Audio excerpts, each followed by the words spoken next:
नमस्कार मित्रांनो, कमी 2.5 महिन्यानंतर ब्लॉग चालू केला।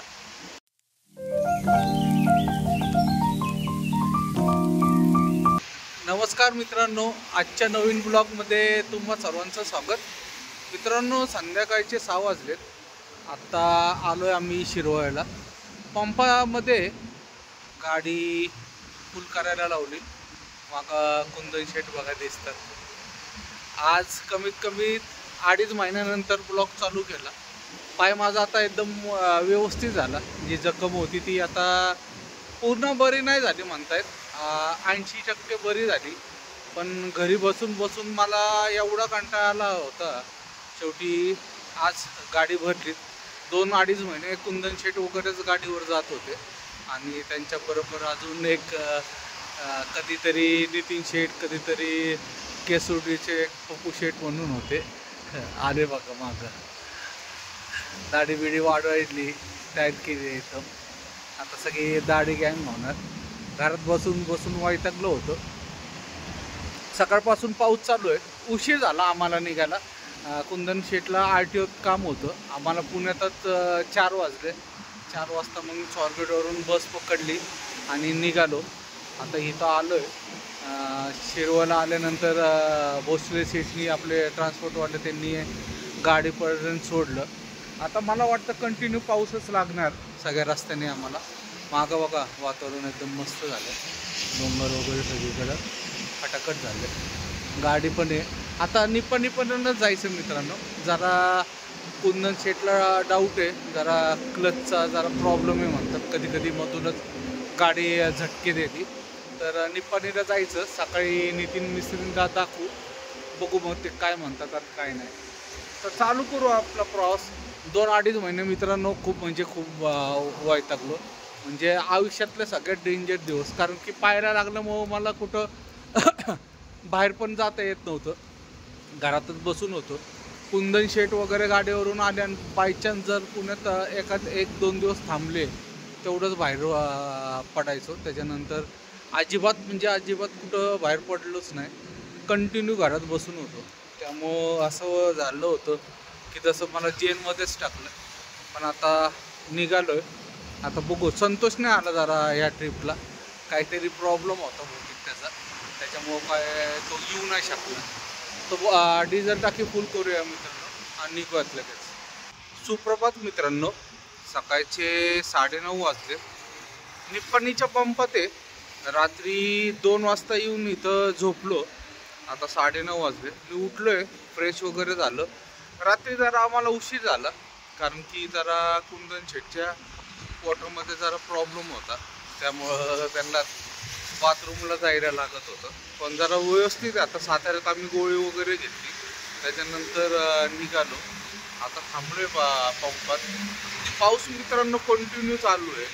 पाऊस म्हणजे पुण्यातून निघाल्यापासून जे चालू आहे ते मध्ये आधी कुठं आम्हाला थांबलंच नाही। पाऊस कंटिन्यू म्हणजे कंटिन्यू चालू आहे। आता जायचं आहे नितीन मिस्त्रीचं गॅरेज इथून एक 10 मिनिटाच्या अंतरावर आहे।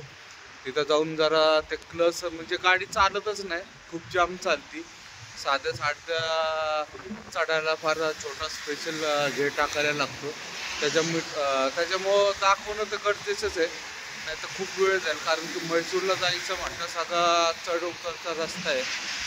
जर बँगलोर असतं तर काय प्रॉब्लेम नाही, पण जायचं आपल्याला म्हैसूरला।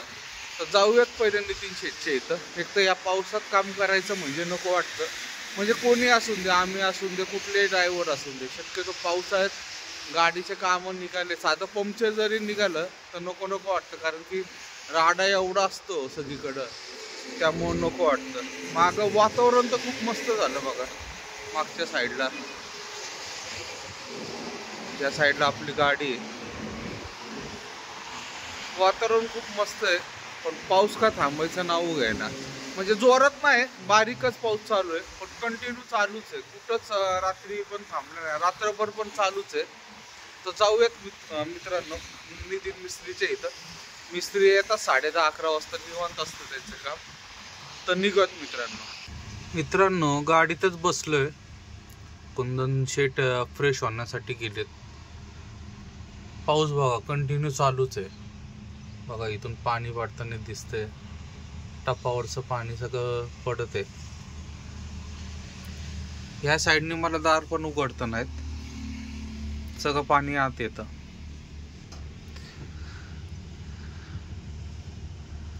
पंपावर गाडीच नाहीये. सगळा पंपाचा धंदा मार खाल्ला, कारण की सर्व्हिस रोडला झालंय आता. पहिला हा मेन रोड होता, इथूनच गाड्या जायच्या, तेव्हा गाड्या होत्या. आणि दुसरी गोष्ट मध्ये आता महाराष्ट्रापेक्षा कर्नाटकमध्ये 1.5 पाऊंड 2 रुपयांनी डिझेल महाग आहे. त्याच्यामुळं सगळे लोक आता महाराष्ट्रातच डिझेल वगैरे भरून येतात. पहिले आपण हिथं यायचो कारण की हिथं स्वस्त होतं. आता महाराष्ट्रात स्वस्त झालंय आणि इथं महाग झालंय. त्यामुळं सगळं बघा, काहीच गाड्या नाहीत. रात्री पण एक पण गाडी नव्हती थांबायला. पावसाने नको नको केलंय, वैताग आलाय आता. माझ्यामध्ये आम्हाला म्हैसूर पर्यंत कंटिन्यू पाऊस लागेलच, कारण की ओळखीच्या गाड्या होत्या काल म्हैसूर वरून निघालेल्या वगैरे. तिने सांगितलं कंटिन्यू पाऊस आहे इथं पण. शेट आले की निघू लगेच. काम व्हायला पाहिजे फक्त आज कुठल्याही परिस्थितीत. काम चालू झालंय बघा गाडीचं. क्लच पेट आहे ते काढते.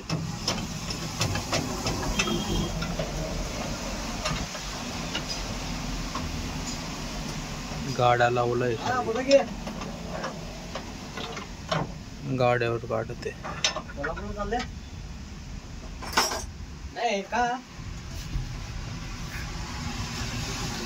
क्लच प्लेट काढल्यानंतर नक्की कळत की काय प्रॉब्लेम झालाय आणि काय नाही. काढते.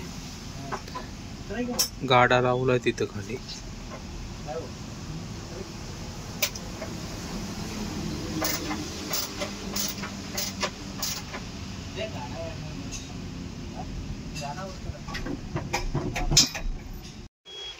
मित्रांनो, संध्याकाळचे 5:45 वाजलेत.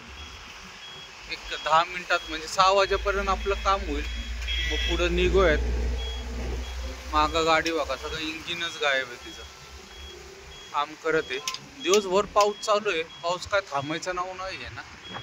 आता रनिंग कापायचं तर उद्या तर गाडी खाली नाही होणार आपली.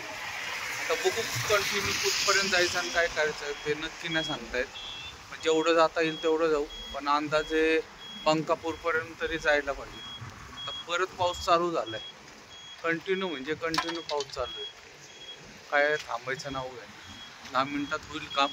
निघूयात मित्रांनो. त्या साईडला पण गाड्या आहेत, भरपूर गाड्या आहेत कामाच्या. जास्त इंजिनचेच काम आहेत त्या साईडला बघा. 1-2 वाजेपर्यंत जिथपर्यंत जाता येईल तिथपर्यंत जाऊयात आणि मग झोपूयात.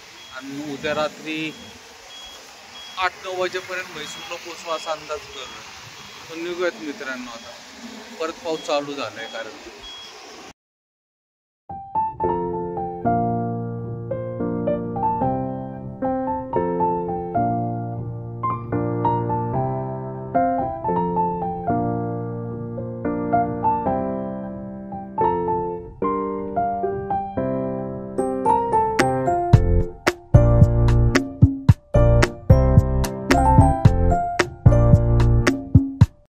मित्रांनो.